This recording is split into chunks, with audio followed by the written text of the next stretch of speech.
Graça e paz, povo de Deus, como vocês estão? Aqui é o pastor Márcio Paula e você está no seu portal bíblico. Eu quero chegar até você através das plataformas do YouTube, também nas plataformas de podcast. E eu gostaria de sequenciar um grande estudo que estamos fazendo para o quarto trimestre de 2020 para as revistas da CPAD, classe de adultos, onde estamos estudando a respeito da fragilidade humana e a soberania divina, estudando a vida do patriarca de Uz, o patriarca Jó. E hoje nós já estamos na nossa oitava reflexão. Eu quero deixar já aqui um card com todas as lições anteriormente publicadas em uma playlist bem organizada. Apenas sente-se na frente do seu notebook, aperta o play e seja edificado por esta tão maravilhosa temática que estamos estudando neste final de 2020. Eu gostaria de fazer uma oração e após esta oração iremos fazer todas as leituras relacionadas ao nosso assunto de hoje. Aperte o cinto, feche os seus olhos e vamos orar juntamente comigo neste momento. Senhor, a ti clamamos e suplicamos pela pessoa bendita do teu Espírito, que visite-nos agora, traga-nos instrução, ilumine a nossa mente para que possamos compreender a tua santa e bendita palavra e que sejamos instruídos por ela. É o que nós te pedimos, ó Deus, e o fazemos no nome de Jesus. Amém. Antes de fazermos então as leituras relacionadas ao nosso assunto de hoje, eu quero pedir que você que ainda não se inscreveu aqui neste portal bíblico, faça isso agora. Se inscreva neste canal, ative o sino das notificações, deixe aquele like abençoado, também deixe nos comentários o seu feedback a respeito do nosso trabalho que estamos aqui postando neste portal bíblico. Também estamos usando uma ferramenta de podcast chamada Anchor e nós temos também publicado então os nossos conteúdos para o podcast e você pode ouvir então o nosso conteúdo e ser também ricamente edificado através desta ferramenta maravilhosa.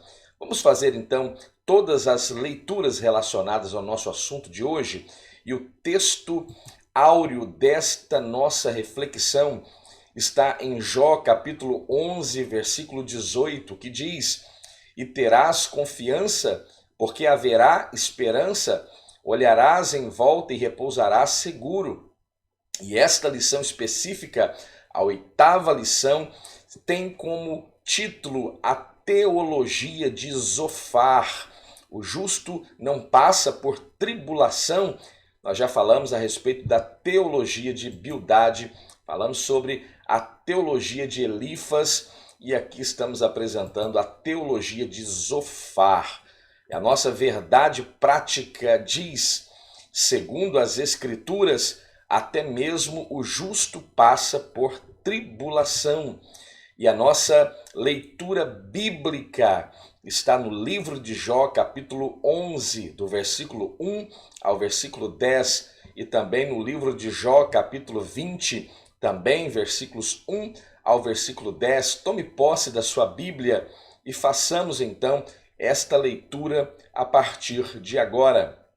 E o texto sagrado diz: "Então respondeu Zofar, o Naamatita, e disse: porventura não se dará resposta à multidão de palavras, e o homem falador será justificado?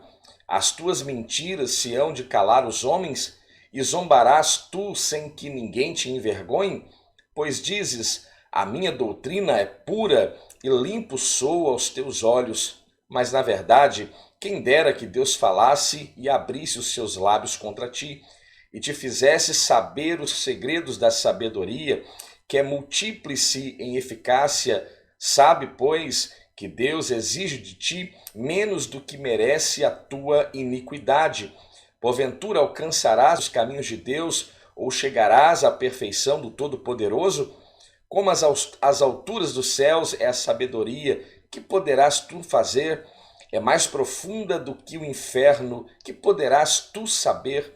Mais comprida é a sua medida do que a terra, e mais larga do que o mar. Se ele passar, aprisionar ou chamar a juízo, quem o impedirá? Então respondeu Zofar, o Namatita, e disse: visto que os meus pensamentos me fazem responder, eu me apresso. Eu ouvi a repreensão que me envergonha, mas o espírito do meu entendimento responderá por mim. Porventura não sabes tu que desde a antiguidade, desde que o homem foi posto sobre a terra, o júbilo dos ímpios é breve e a alegria dos hipócritas momentânea? Ainda que a sua altivez suba até o céu e a sua cabeça chegue até as nuvens, contudo, como seu próprio esterco perecerá para sempre, e os que o viam dirão: onde está? Como um sonho voará e não será achado, e será afugentado como uma visão da noite. O olho que já o viu jamais o verá, nem o seu lugar o verá mais. Os seus filhos procurarão agradar aos pobres, e as suas mãos restituirão os seus bens. E estes foram então os textos que irão fundamentar a nossa reflexão a partir deste momento. Eu quero agradecer aos mais de 300 inscritos já aqui nesse portal bíblico. Para muitos esse número pode ser até insignificante, mas eu quero confessar aos irmãos que há uma grande alegria ao meu coração por já ter mais de 300 inscritos aqui neste portal bíblico, e tenho recebido aqui comentários que me edificam e me motivam e me encorajam a continuar com este propósito, com este trabalho.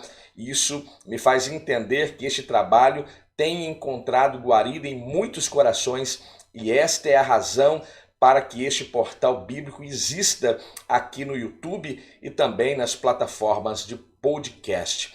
Então veja, o nosso assunto de hoje fala a respeito de uma teologia, a teologia de Zofar. O justo não passa por tribulação. Você que tem a revista da Escola Bíblica Dominical, faça um ajuste então nesta lição 8 para a data da sua ministração. Esta lição será ministrada no próximo dia 22 de novembro do ano em curso, para o quarto trimestre deste ano de 2020. O pastor comentarista é o pastor José Gonçalves, e a temática: a fragilidade humana e a soberania divina, o sofrimento e a restauração de Jó. Nesta reflexão, nós temos, como em todas as lições anteriores, um objetivo geral, e este objetivo deve ser atingido no final da nossa reflexão. E este objetivo deseja mostrar que Zofar, assim como seus amigos, defende que os ímpios sempre serão punidos e os justos recompensados. E para cada um dos 3 pontos específicos aqui ministrados, também um objetivo específico, e o primeiro deles mostra ou busca destacar no entendimento de Zofar que o sofrimento de Jó fazia parte de um sábio julgamento divino. O segundo, explicitar que a conversão defendida por Zofar era de natureza legalista, e uma definição a respeito deste legalismo justamente significa pôr as regras acima de Deus e das necessidades humanas. É o estilo de vida de pessoas que acreditam que o cumprimento das regras torna o indivíduo merecedor do favor e da salvação divina.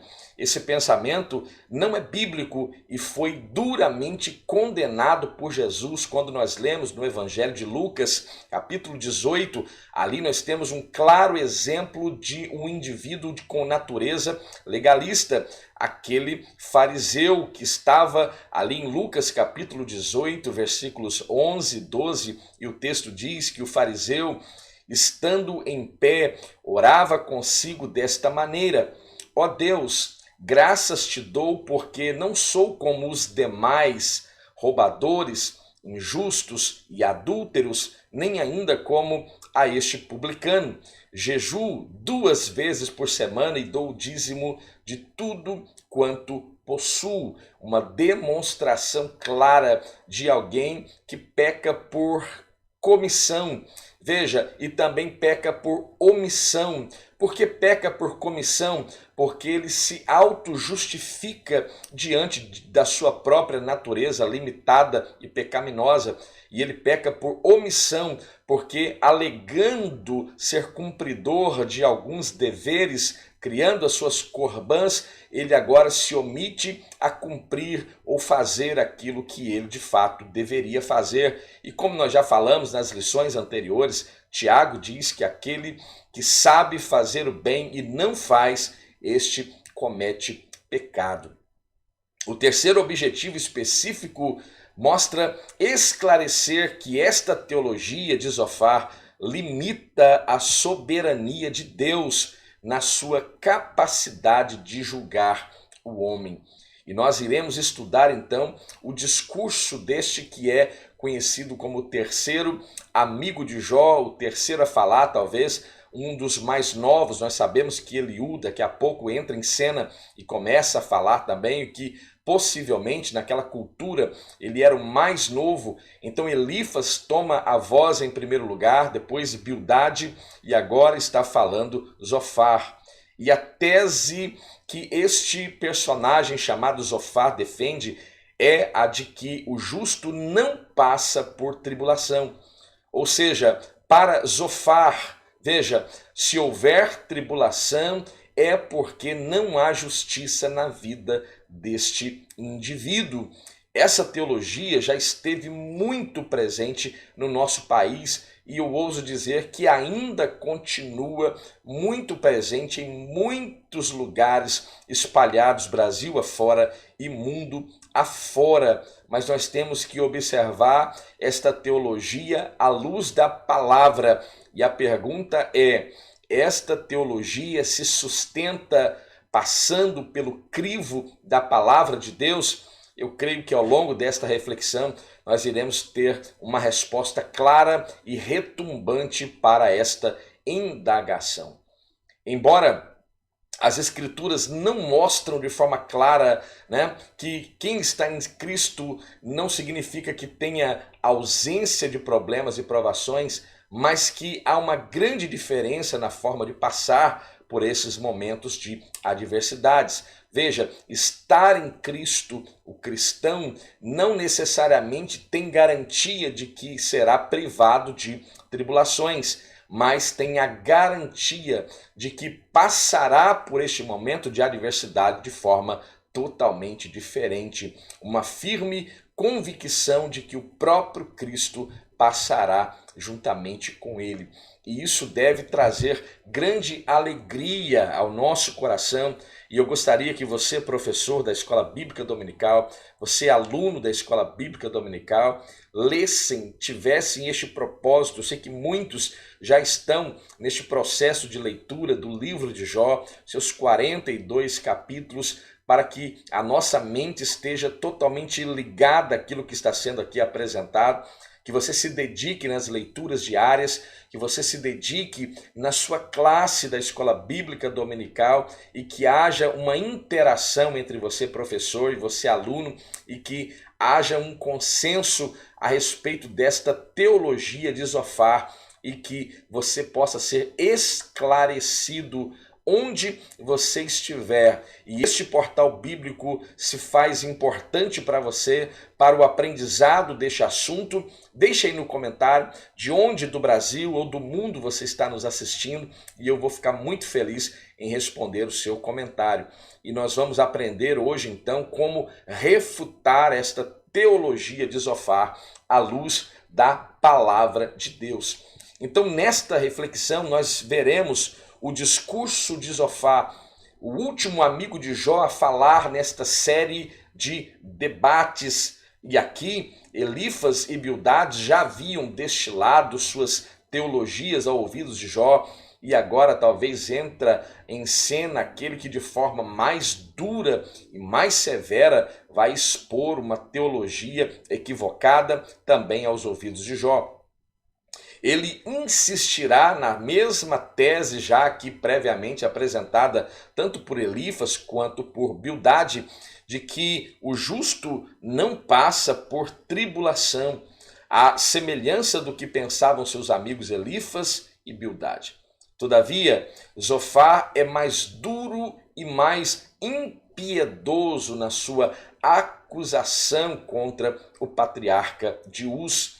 Ao contrário de seus amigos, ele faz 2 discursos suficientes para derramar toda a sua ideia terrivelmente, em alguns aspectos, influências tristes e malignas, eu diria, né? E o seu ressentimento é evidente contra o homem de Uz, contra Jó. Ele o acusa de se levantar contra a sabedoria divina e aconselha Jó a voltar-se para Deus, a arrepender-se, a confessar o seu pecado e voltar-se então para Deus.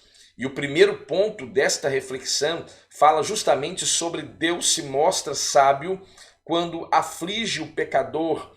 O segundo ponto fala a respeito da conversão como resposta à aflição. E o terceiro ponto, Deus julga e castiga os pecadores. Então, o primeiro ponto dentro desta primeira reflexão é justamente falar sobre Deus grande e sábio. E a pergunta que precisa ser feita: você tem alguma dúvida a respeito destas características, destes predicados relacionados a Deus, a respeito da sua imensidão e da sua sabedoria? Aqui, este tópico o apresenta como um Deus grande e sábio. Zofar defende que o sofrimento de Jó fazia parte de um sábio julgamento divino. Abriu-se diante de Zofar, descortinou-se diante de Zofar um grande tribunal de júri no céu, e ali Jó havia sido julgado e condenado pelo próprio Deus, pois para ele Deus demonstra grande sabedoria justamente ao reprimir os maus. Então Zofar está aqui convicto de que o seu amigo Jó é um pecador, e quando eu digo pecador, eu não estou aqui me referindo à ideia geral a respeito de pecado, que em pecado fomos gerados, em pecado nos concebeu a nossa mãe. Eu estou aqui falando do pecado de forma pontual, um pecado que possa estar oculto e gerando, né, um resultado na minha vida cristã, na minha vida prática, de punições da parte de Deus. E aí a argumentação de Zofar até poderia fazer algum sentido. Então, quando nós olhamos para esta ideia, nós não podemos avaliar esta punição como o resultado do pecado da forma geral, ou do pecado original, como nós conhecemos. Porque todo homem ele é concebido e é gerado em pecado. Desde a quebra daquilo que eu gosto de chamar como harmonia original que havia no Éden, o homem agora que se relacionava de forma íntima com Deus e agora não se relaciona mais, vai encontrar na cruz de Cristo uma maneira, uma forma para que este homem agora, professando esta fé na pessoa bendita de Jesus Cristo, pudesse agora novamente estar vinculado a Deus. Este homem pode se aproximar novamente de Deus. E veja, na vida de Jó, quando nós observamos o próprio Deus testemunhando a respeito da vida do patriarca de Uz, nós percebemos que este homem gozava de uma intimidade com Deus, de forma que ele era o sacerdote ativo da sua casa, na possibilidade de que os seus filhos pudessem ter pecado contra Deus, ele oferecia os seus sacrifícios ao Senhor, e o próprio Deus diz que ele é um homem reto, ele é um homem justo, ele é um homem que teme a Deus e é um homem que se desvia do mal. Então, quando eu me refiro ao pecado que podemos identificar na vida de Jó, não estou me referindo ao pecado original que torna Jó um pecador, mas eu quero falar a respeito de um pecado pontual, de um pecado que este de fato é algo oculto na vida de Jó e que poderia então, segundo as teologias de Elifas, Bildade, de Zofar e segundo as teologias de muitos pastores e pregadores por aí, estar gerando toda esta problemática na vida de Jó. É por isso que o conselho de Zofar, em síntese, é simples. É fácil resolver o problema, basta confessar. Ora, a própria Bíblia diz que aquele que confessa e deixa alcança misericórdia. Então esta teologia, ela não tem como um todo, o seu arcabouço possui até nuances de verdade, mas a sua aplicação ela é totalmente errada e equivocada. A teologia de Zofar está punindo os maus e os justos, esses não são merecedores e esses de fato não passariam por sequer uma única tribulação. Por outro lado, os bons jamais passam por tribulação.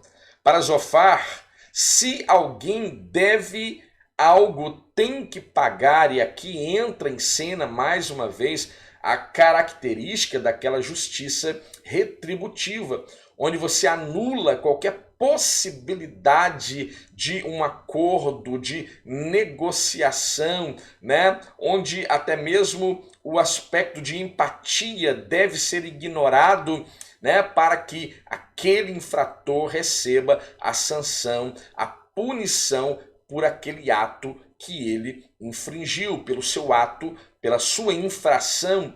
Então veja, esta teologia, ela ignora até mesmo o conceito de graça que nós encontramos dentro da palavra de Deus. Que com toda a dureza agora, o terceiro amigo de Jó, Zofar, não demonstra a mínima compaixão pelo sofrimento de Jó.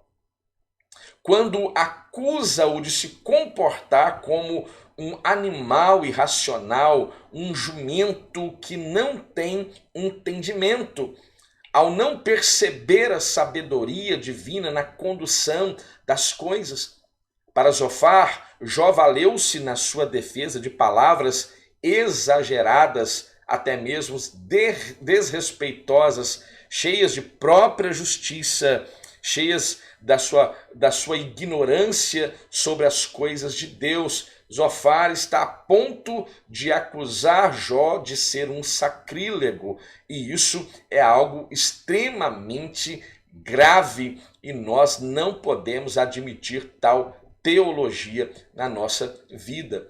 Jó, capítulo 11, versículos 5 e 6 diz: mas na verdade, quem dera que Deus falasse e abrisse os lábios contra ti, e te fizesse saber os segredos da sabedoria, que é múltiplice em eficácia. Sabe, pois, que Deus exige de ti menos do que merece a tua iniquidade. Em síntese, Zofar está dizendo para Jó: Deus está sendo até mesmo generoso com você, pois você merecia punição ainda superior, ainda maior a esta que você já está submetido. E aqui você vê a grave acusação e o grave momento em que Jó está inserido, tendo ainda que ouvir estes homens que eram conhecidos por sua sabedoria, expressando tamanhas tolices. Deus não é indiferente à ação do ímpio. O terceiro amigo de Jó, Zofar, acreditava que ele havia se autodeclarado justo e sem culpa. A ação do ímpio como Jó poderia ter assim sugerido.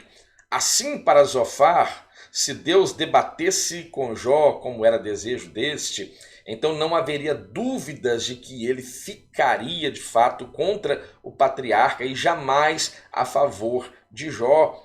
Isso é extremamente curioso. Zofar está se colocando na posição de Deus e fazendo juízo como se Deus aqui executasse um juízo. Ele está assegurando que se Deus contendesse com Jó, discutisse com Jó, dialogasse com Jó, Jó não encontraria em hipótese alguma possibilidade de estar agora recebendo de forma positiva da parte de Deus. Pelo contrário, né? Veja, Deus ficaria totalmente contra o patriarca Jó e jamais a favor deste homem.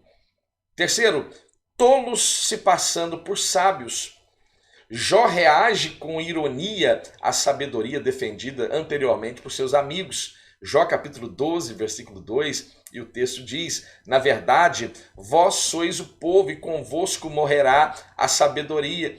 E agora por Zofar, da mesma forma que Jó faz uso de ironia em relação a Elifas e Bildade, nós também encontramos esta mesma ideia quando Jó começa a confrontar, né, os seus amigos. Há certa ironia sim nas palavras de Jó, e também com Zofar não é diferente. Este, juntamente com seus amigos, ou seja, Elifas, Bildade e Zofar, haviam se levantado como legítimos representantes do verdadeiro saber. Zofar, pois, pretende representar, como eu já disse anteriormente, o próprio Deus em seu discurso. Uma pretensão aqui gananciosa, imprudente, um sinal de arrogância.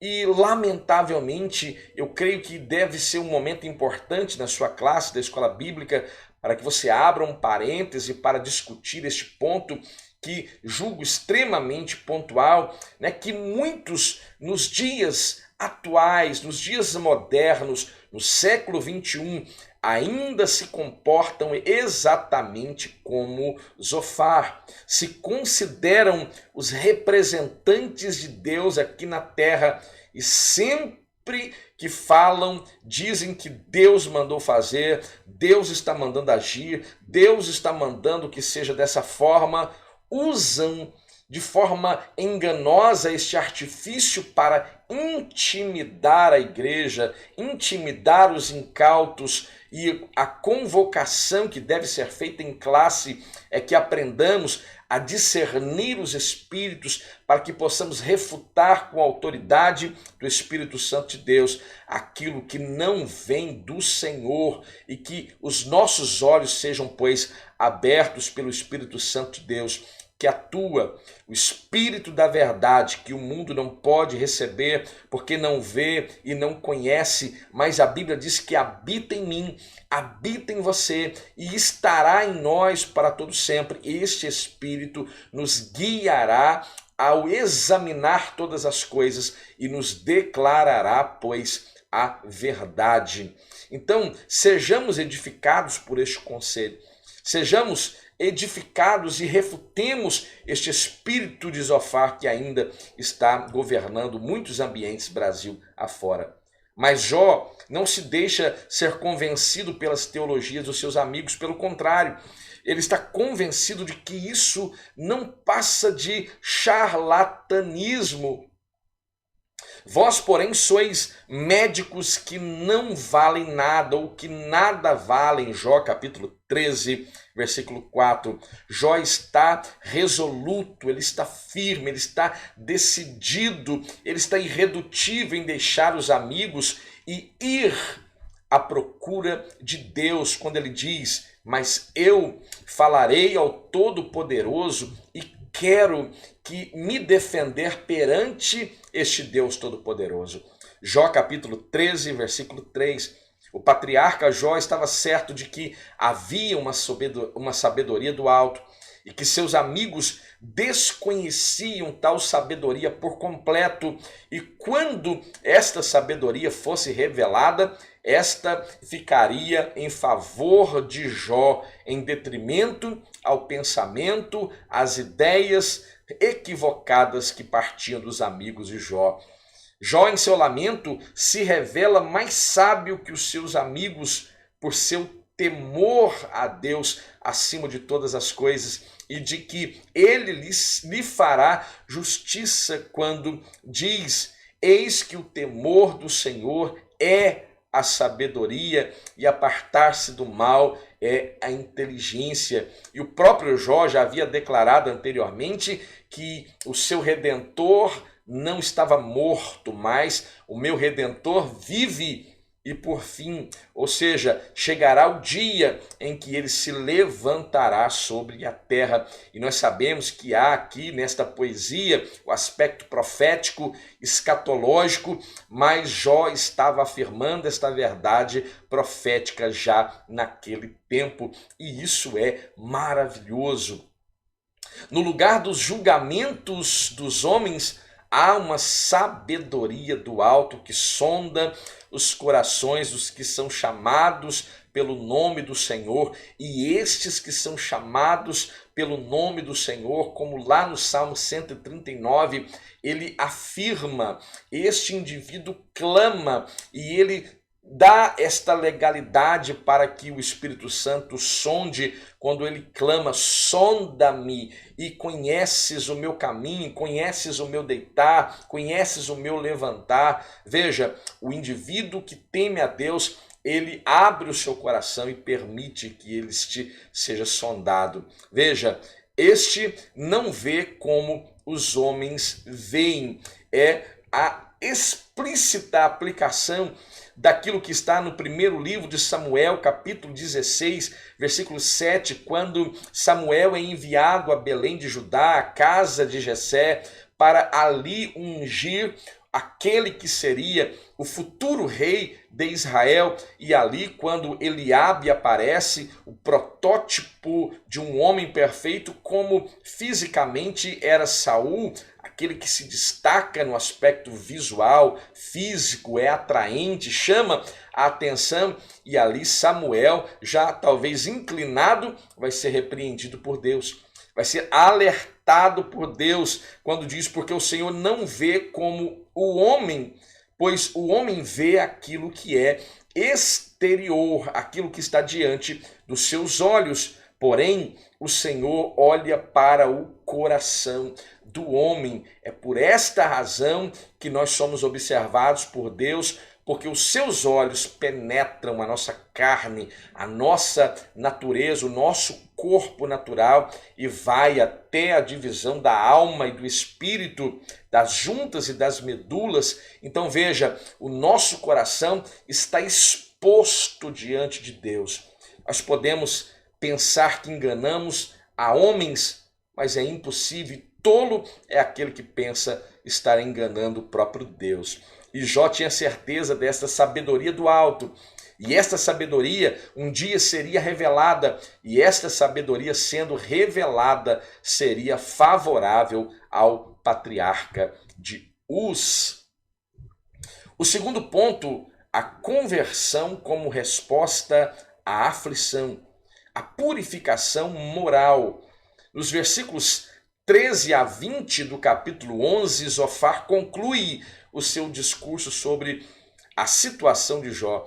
Ele não tem dúvidas de que o patriarca está em pecado, e por isso a única forma dele se restabelecer é por meio de uma purificação moral.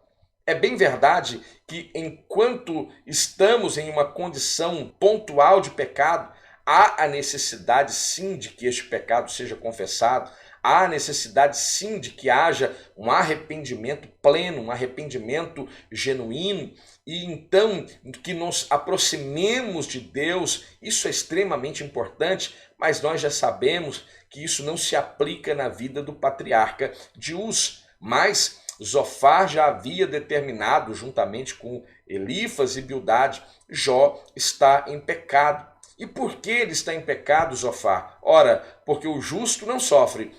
Jó está sofrendo, logo isso é consequência de pecado. Zofar, portanto, vai fazer uma grande convocação a Jó para que ele se arrependesse e que este se convertesse a Deus. Ele enumera 3 pontos que, na sua visão, eram importantes para que este perdão acontecesse. Primeiro, uma conduta correta, uma vida de oração e uma vida de renúncia ao pecado. E veja, isso é extremamente importante mesmo, que nós possamos viver de forma correta, uma conduta correta. Veja, não é um favor que o cristão faz à sociedade. A conduta correta é uma obrigação do indivíduo como cidadão e, acima de tudo, se este é um cristão. Se professa a fé em Cristo, temos a obrigação moral de viver uma vida correta, uma conduta correta.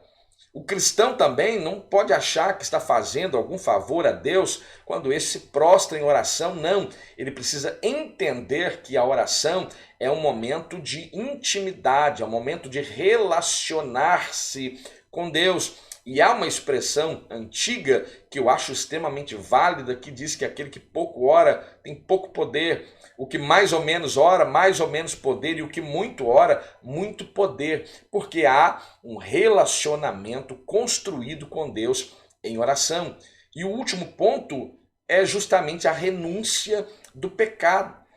É recusar-se viver naquela prática pecaminosa, e aqui no aspecto pontual. Nós já fomos restabelecidos a nossa comunhão a Deus e agora nós devemos continuar pecando, porque uma vez pecadores fomos alcançados pela graça. Então, se eu continuo pecando, a graça será muito mais abundante em nós? Claro que não. O apóstolo Paulo já responde isso aos irmãos romanos, justamente para combater esta ideia equivocada. Pelo contrário, o apóstolo Paulo diz que onde o pecado abundava, agora superabunda a graça de Deus. Então, como continuemos agora a viver sob o pecado se nós já o vencemos, se nós já fomos libertos deste senhor chamado pecado?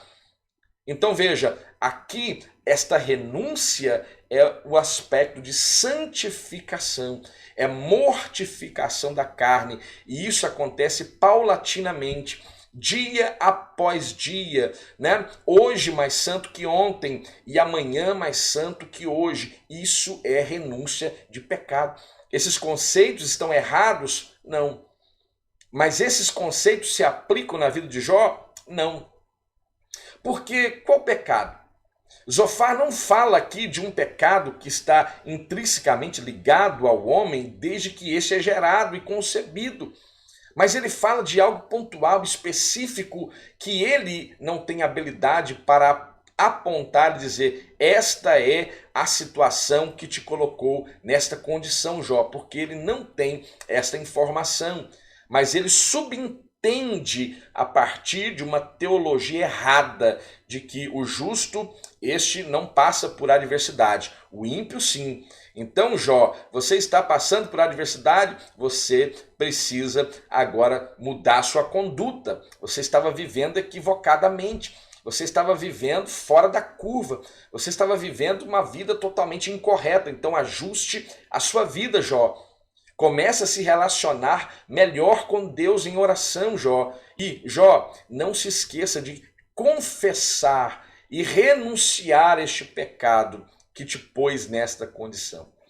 Aqueles homens falavam de uma sabedoria totalmente tola. Na verdade, não há sabedoria na fala destes homens, porque eles não entendiam e não sabiam daquilo que aconteceu lá no céu, quando os filhos de Deus foram se apresentar diante de Deus. E ali o próprio Deus apresenta Jó ao diabo, dizendo: vistes o meu servo Jó. Então veja, o Senhor estava mostrando para um personagem importante, o nosso adversário, que o homem teme a Deus, mesmo passando por adversidade. O segredo do cristão é ter fé no meio da adversidade. Você se lembra daquela sunamita que prepara um quarto para Eliseu? Eliseu profetiza o filho desta mulher, esta mulher concebe este filho morre, e quando esta vai até o Carmelo ao encontro do profeta Eliseu, e Geazi sai ao encontro, e a pergunta é: tá tudo bem com você? Tá tudo bem com teu marido? Tá tudo bem com você, sunamita? E com teu filho, tá tudo bem? E qual a resposta daquela mulher? Tá tudo bem, tá tudo certo, tá tudo da mais perfeita ordem. Veja, o indivíduo mostra o seu caráter cristão na hora da adversidade, na hora da dor. E Jó estava demonstrando quem ele era, porque passou por dores terríveis, lancinantes. A sua estrutura física, corporal, espiritual, mental estava totalmente abalada. Crises em aspectos psicológicos, crises existenciais estavam acometendo o patriarca de Uz, mas ele não murmura e a Bíblia diz que tampouco ele peca contra Deus com os seus lábios. Que coisa gloriosa é esta reflexão a respeito de Jó, a respeito da vida deste homem tão importante e que nos ensina de forma tão gloriosa. O que está em vista aqui é uma teologia do moralismo. A teologia de Zofar é uma teologia do moralismo. E o que seria isso? Uma doutrina que afirma ser a moral um valor universal e necessário para a percepção da realidade em detrimento de outros valores. Mas nós não fomos alcançados, veja, por causa da nossa própria justiça ou pela nossa moral, por nosso moralismo, mas somos alcançados pela graça. Fomos por ela alcançado, como Paulo escrevendo aos irmãos Efésios, no capítulo 2, versículo 8, ele diz: porque pela graça somos salvos, ou sois salvos por meio da fé. E isso não vem de vós. Ou seja, não basta desejar de nós mesmos alcançar esta graça, porque não iremos alcançar. A graça, nós somos salvos pela graça por meio da nossa fé e não vem de nós mesmos, não vem de vós, é dom de Deus, é graça, é presente de Deus para a minha vida e para a sua vida. Na verdade, todo aquele conceito que nós estamos aqui apresentando era o que se conhece hoje como o legalismo religioso. E lá na introdução você se lembra que eu falei a respeito deste legalismo, o conceito, e que este conceito é totalmente repudiado pela Bíblia Sagrada, e um exemplo claro foi dado lá em Lucas capítulo 18 a respeito daquele fariseu que apresenta a sua oração junto com aquele publicano. É possível negociar com Deus? Estudiosos destacam que Zofar tenta induzir Jó a negociar com Deus a fim de que a sua adversidade ou a sua dificuldade fosse embora, que ele se visse livre então dessas adversidades. Era exatamente isso que desde o início nosso adversário, o diabo, queria. Basta você fazer uma leitura atento do primeiro capítulo de Jó, do segundo capítulo de Jó, e você vai perceber que é exatamente isso que o diabo desejava que Jó fizesse. O diabo acusa Jó de ter uma fé interesseira, e a verdade é que muitos também hoje exercem uma fé interesseira, sempre fazem com o desejo de serem retribuídos. Veja, mais uma vez eu uso o exemplo da sunamita que falei há pouco. Ela constrói um quarto para o profeta Eliseu e ela faz isso de forma despretensiosa. Não há nada em troca que aquela mulher desejava. Então a nossa fé precisa ser assim, despretensiosa e não desejar algo em troca. Então o diabo acusou Jó de que ele era um homem interesseiro, né? Porventura, Deus, o Senhor está aí elogiando Jó, mas ele teme o Senhor, né? Sem razão, sem motivo, teme Jó ao Senhor debalde, ou seja, o Senhor tem dado tudo para ele. O Senhor cercou esse homem de riqueza. O seu gado é muito, tem se espalhado pela terra. Agora, tira o que ele tem. Tira. Vamos fazer o teste, Deus. Vamos fazer, tira o que ele tem e você vai ver. O diabo foi ousado. Ele disse para Deus, você vai ver que Jó vai murmurar na tua face. E Deus permitiu. E o diabo arrancou tudo que podia de Jó. E lá estava aquele homem ainda reto, íntegro, temente a Deus e se desviando do mal, né? Expressando que nu havia saído do ventre da sua mãe e que tornaria, está tudo bem retornar nu para lá, louvado seja o nome do Senhor, recebendo a sua esposa no momento trágico e a ordem era, morre, mas antes amaldiçoa a este teu Deus, você ainda mantém-se íntegro, mantém a sua integridade, amaldiçoa e morre. E a expressão dele, você fala como qualquer uma louca fala. não sabe, só sabe receber o bem de Deus, mas aquilo que ele também traz, que talvez não é agradável, nós não sabemos receber. Esse homem é de um caráter irrepreensível, ilibado, e é por esta razão que nós estamos aqui por um trimestre inteiro no final de 2020 falando a respeito deste homem que é um dos exemplos irretocáveis, eu diria, de um caráter irretocável à luz da palavra de Deus. Então, Zofar apresenta uma teologia com meias verdades, mas com uma malignidade ali imbuída, e era tudo que o diabo queria ver Jó murmurando e pecando contra Deus. Era só ele fazer isso e o diabo se apresentaria de novo diante de Deus dizendo: eu te falei. E a verdade é que este personagem só vai aparecer ali nos primeiros capítulos e depois você não vê mais falar a respeito dele, porque ele foi vencido pela boa teologia de Jó e que este caráter também venceu todas as tentações ali sofridas. A angústia de Jó, diante das insistentes acusações dos amigos de Jó e do silêncio de Deus, Jó dá sinais de desânimo, e a verdade é, quem pode aqui questionar este desânimo de Jó? Porque quantos de nós também nos encontramos assim também desanimados e não vivendo a metade ou talvez um terço daquilo que este homem viveu? Ele dá sinais sim de desânimo, ele manifesta de vez ou outra, né, toda a sua condição humana, né? E a condição humana que Jó está dizendo é que o justo sofre sim, e sofre mesmo, irmão. Sofre mesmo. Se você está em uma igreja onde há a defesa de que o justo não sofre, querido, comece a rever os conceitos, porque o justo sofre. E você pode dizer, mas como que o justo sofre? A Bíblia assevera isso, e a Bíblia assevera. A Bíblia, sim, assevera, e os defensores desta ideia de que os justos não sofrem, esses são os defensores da fatídica teologia da prosperidade.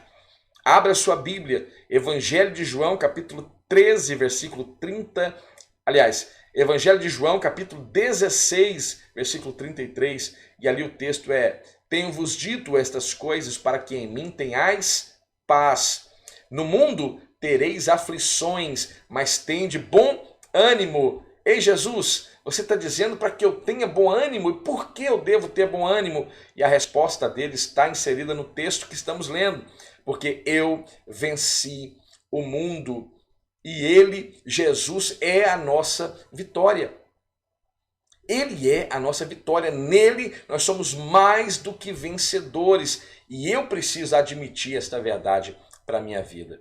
Então, isso é extremamente importante, é extremamente relevante e nós não podemos deixar este assunto ignorado. Então, veja, se Jó seguisse o conselho de Zofar, veja, se Jó tivesse seguido o conselho de Zofar, ele estaria assinando um termo de confissão. Estava assinando algo que não havia feito, estava confessando uma coisa que ele não fez e que decididamente estava alegando a sua inocência. Ele sabia da sua integridade e por isso não vai se sujeitar aos caprichos dos seus amigos. Isso lança numa situação, num dilema angustiante. E no capítulo 14 ele vai demonstrar então que a sua esperança está desvanecendo, ele está perdendo as esperanças, comparando-se a uma flor que é cortada, uma sombra que desaparece. E a verdade é que Tiago também corrobora esta ideia no capítulo 4, versículo 14, quando diz: digo-vos que não sabeis que acontecerá amanhã, porque que é a vossa vida? É um vapor que aparece por um pouco e depois se desvanece.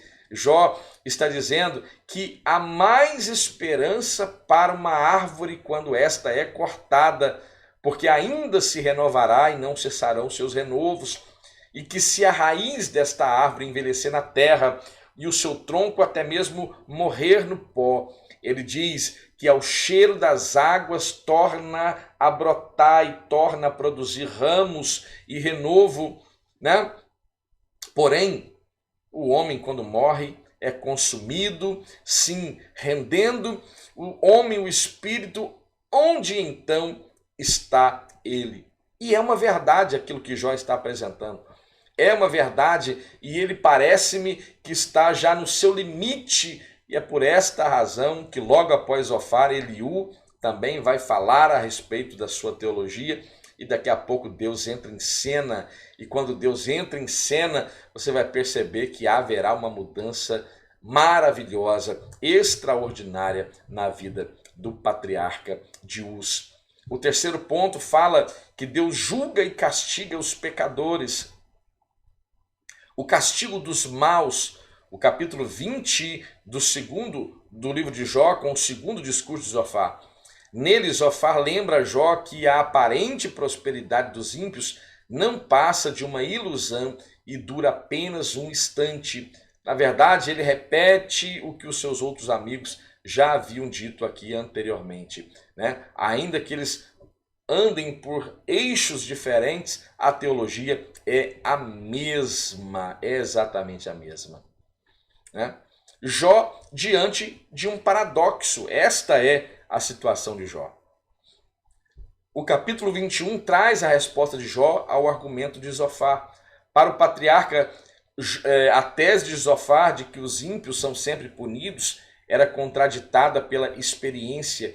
Os ímpios poderiam sim ser punidos, mas isso nem sempre parecia acontecer conforme descrito. Por que razão vivem os ímpios? Envelhecem e ainda se esforçam em poder. Jó havia constatado que os ímpios pareciam gozar de longevidade e prosperidade. Além de terem vida longa, eles passavam seus dias agora em total regalia e morriam até mesmo em total felicidade, como podemos constatar neste versículo. Passam eles os seus dias em prosperidade e em paz descem à sepultura. A ideia de Jó é sobre aquilo que é aparente. Eu acho importante nós pontuarmos isso. A ideia de Jó é sobre aquilo que é aparente, daquilo que se vê no estereótipo, naquilo que se vê diante dos nossos olhos. Muitos enriquecendo de forma ilícita, vivendo com regalias, vivendo e com a sua vida sobejando à torto e à direito, né? E aparentemente morrem e morreram em paz. Não sofreram como o patriarca de Uz sofreu, mas Jó, aqui mais uma vez, isso é extremamente importante que seja pontuado na sua classe da escola bíblica.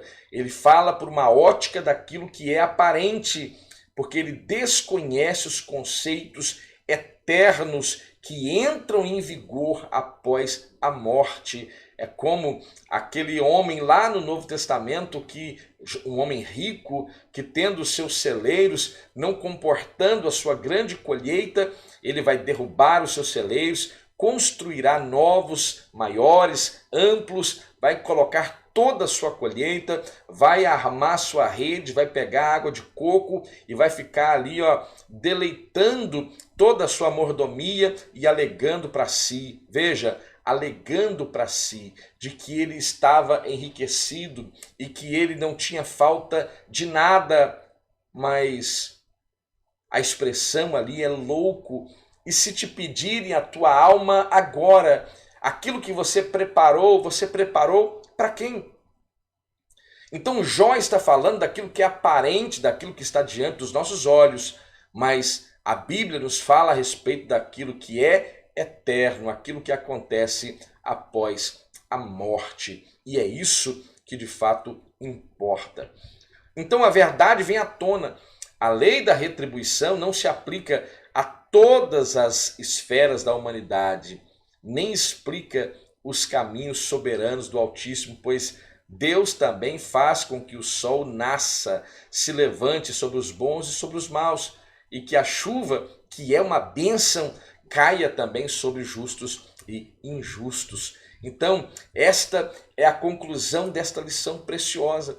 Vimos como Jó continua sua defesa contra os argumentos equivocados, errôneos de seus amigos, né? Acusando-o deliberadamente de pecado.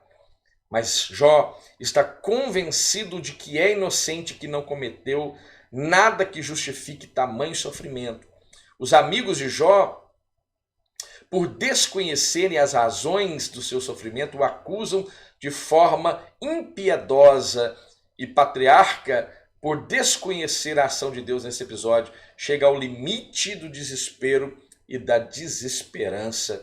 E quantos de nós também está no limite do desespero e da desesperança? E eu quero deixar esta palavra convicta para a sua vida. O seu Redentor vive, o seu Redentor vive e ele se levantará muito em breve sobre a terra. Apenas creia e eu estou convicto de que você será abençoado por Deus. Se você ficou até agora, eu quero lhe agradecer porque você tem apoiado o nosso trabalho, você tem compartilhado, você tem comentado, tem deixado o seu like. Eu quero muito te agradecer por isso. Mas se você ficou até agora e não se inscreveu ainda, faça isso agora, por gentileza. Ative o sino das notificações. Você que nos ouve pelo podcast, pelas plataformas de podcast, também comente, também nos abençoe divulgando o nosso conteúdo, nos ajude a disseminar essa semente boa, essa semente do bem. E eu oro que o Espírito Santo possa aplicar esta palavra ao seu coração de forma mais poderosa. Eu faço isso no nome de Jesus. Amém. Que Deus abençoe a sua vida. Fique bem, fique em paz e até a próxima.